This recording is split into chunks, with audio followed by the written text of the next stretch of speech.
Another question I received on my social media was, I'm a father, and I feel like I'm working my butt off, and I feel like my family and children are not grateful for all the things I'm doing. I think mothers and fathers both feel that way towards the spouse and their kids sometimes. I think that's pretty probable along the journey at different times. And what shall I do? He asked.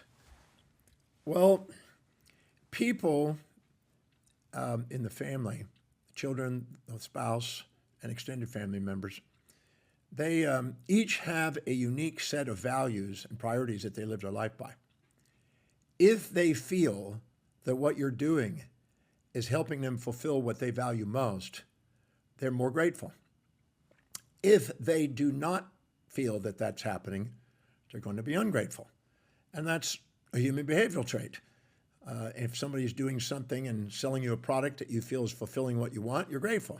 If not, you get angry and you say, hey, this isn't doing what it's designed to do. So if you want your family or children or extended family to appreciate you, no harm in having a conversation with them to establish what it is that they expect. Anytime somebody gets less than what they expect, they get sorrow and anger and ungrateful. Anytime they get more than they expect, they get joy and gratitude, and they're open to it. So find out what their expectations are. Find out if those expectations are reasonable, because if they have an expectation that's more than what you're expecting, then you're doing what you think you're doing your job, but they don't feel that it's doing what they expect. So have a conversation to find out what they expect. Don't make them wrong about their expectation. Just ask them what their expectations are. And am I to work and do this and do that and list the things you do? And am I to expect no appreciation for that? And maybe just having conversation with them, they might open up and say, thank you for revealing to me that I haven't even given you any thanks for what you've done. And make sure that you're doing the same. Make sure it's kind of unrealistic to expect gratitude back if you're not doing the same for all they're doing. You might make a list of all the people and what they're doing and take a look at how it's serving you and helping you. And you might go and have a little gratitude for them. When you're grateful for them, they tend to be more grateful for you.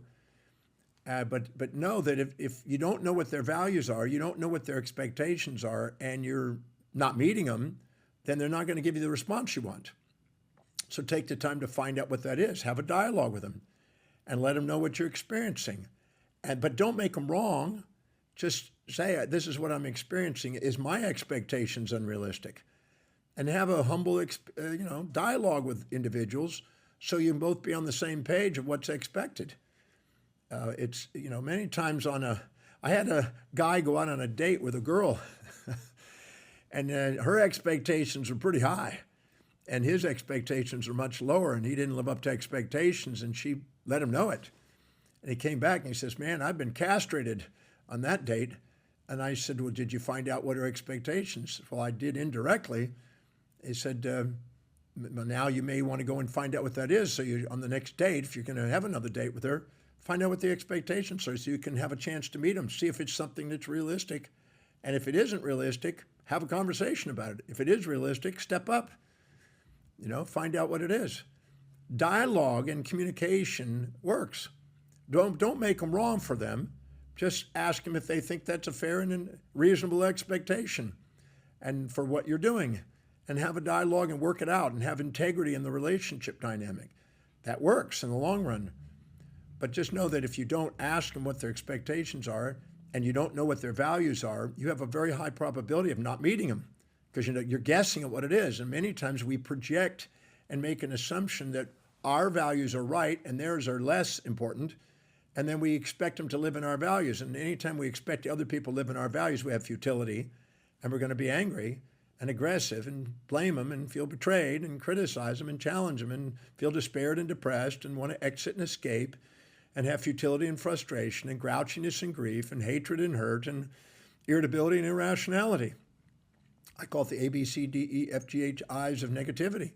That's a normal response when we have unrealistic expectations of others to live in our values. So find out what their values are, find out what their expectations are, find out what their standards are. You want to hope that they have a high standard because you don't want to be with somebody that's too low a standard in your relationships and family.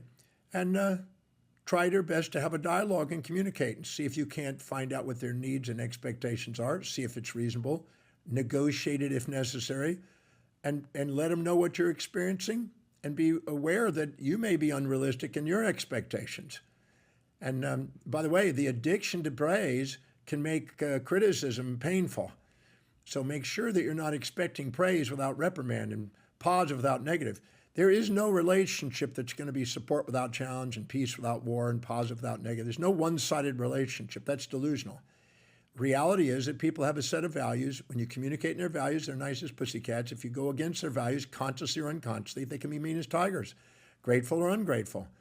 So care enough about yourself and them to find out what their values and needs are, their expectations, and let them know about yours and have a dialogue and have a respectful communication and negotiate a fair exchange. And then you'll have a grateful relationship and they'll be grateful and you'll be grateful for it. And that works. That's why in the Breakthrough Experience, my signature program I teach, I address that issue on communicating your values in terms of other people's values so you can see their existence and who they are and how they work and function, how it's helping you fulfill what you want so you can be grateful for them and they turn around and it increases the probability of being grateful for you.